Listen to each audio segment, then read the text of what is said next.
legítimo que os nomes venham do conselho. Esse é o ponto que na realidade, é constitucional que eles venham do conselho. É menos traumático para situações de dificuldade posterior. É mais apropriado que todo esse crivo se processa antes da eleição.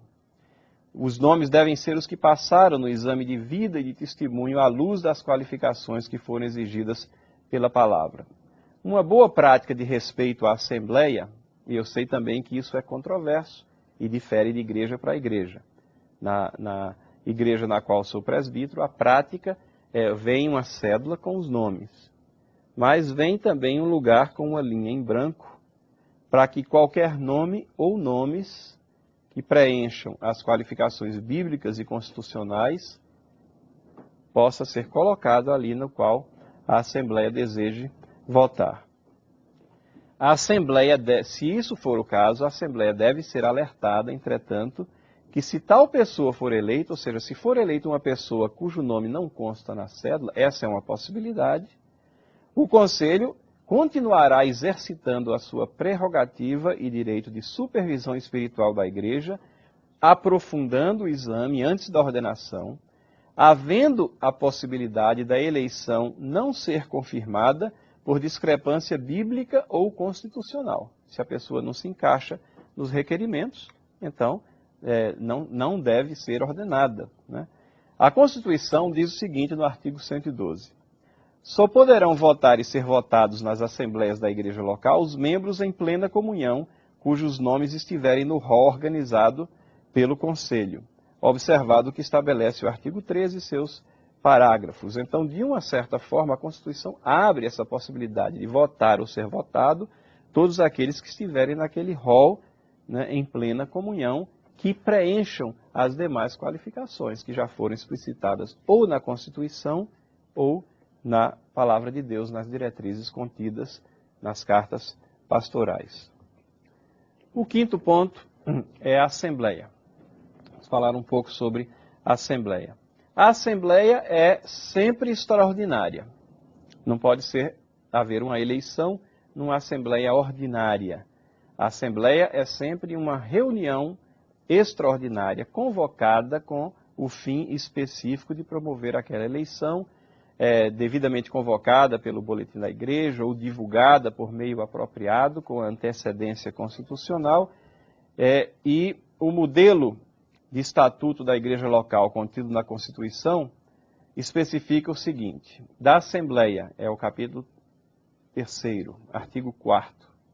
A Assembleia Geral constará de todos os membros da igreja em plena comunhão e se reunirá ordinariamente ao menos uma vez por ano e extraordinariamente quando convocada pelo Conselho. Aí tem o parágrafo 1º, que eu não vou ler, mas o parágrafo 2º diz o seguinte: a Assembleia se reunirá extraordinariamente para eleger pastores e oficiais da igreja. E tem outras situações onde ela se reúne extraordinariamente. Mas, para o nosso propósito, basta nós estarmos relembrados de que a eleição é sempre numa Assembleia extraordinária. Preferencialmente, a Assembleia deve ser realizada sem prejuízo da instrução dominical. Muitas igrejas têm a prática de a Assembleia substitui, né, a escola dominical ou a reunião. De preferência que não haja prejuízo da instrução dominical. O que eu aconselho é que o período de contagem dos votos seja utilizado para o estudo da palavra. Faz-se a votação, suspende-se por um período de tempo, desloca-se a contagem para um canto ou para um outro recinto, né, pela comissão de escrutínio que foi formada, e procede-se o estudo da palavra. Mas não recomendo que haja divisão em classes, né? Não é uma boa prática, eu sei que isso é costume em algumas igrejas. Se você chegar no meio de uma classe com um segundo ou às vezes até um terceiro escrutínio para que o pessoal vote com os membros distribuídos em classes fragmentados. Isso ocorre.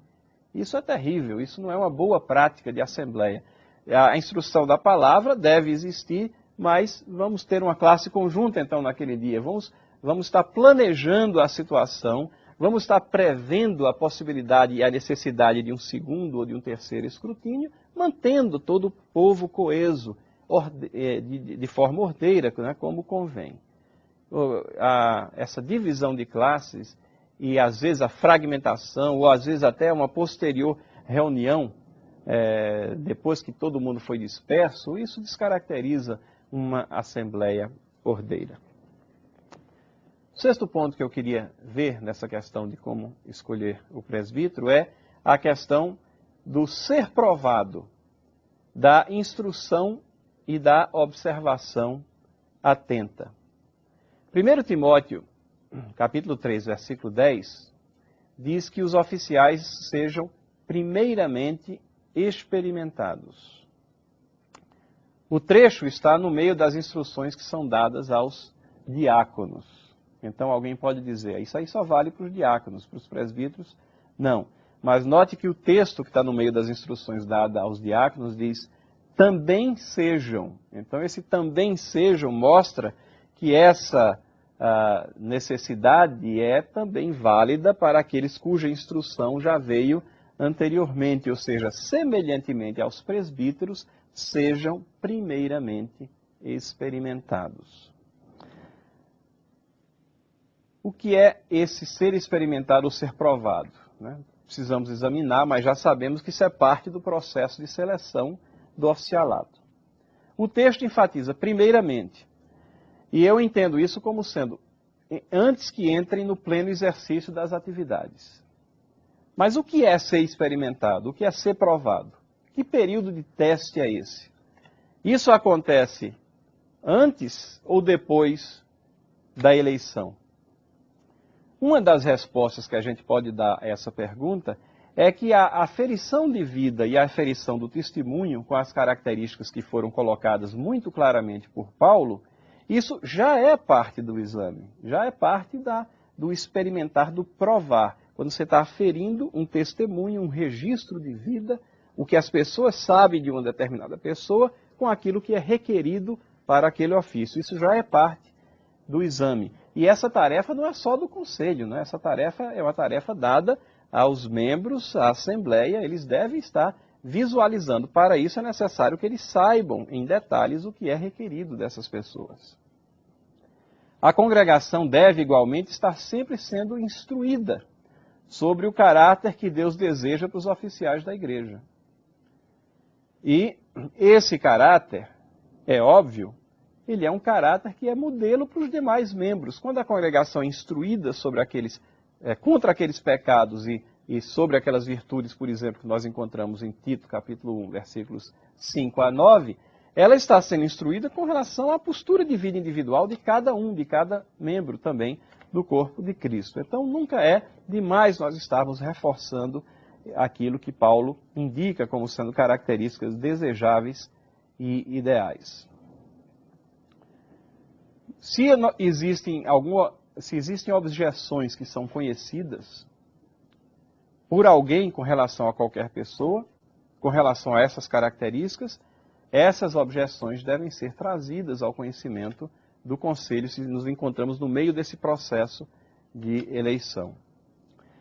Agora, se o ser provado for apenas o confronto da pessoa com as características bíblicas, nós podemos inferir que essa prova precede a eleição, que ela se enquadra naquela triagem prévia que o Conselho está fazendo.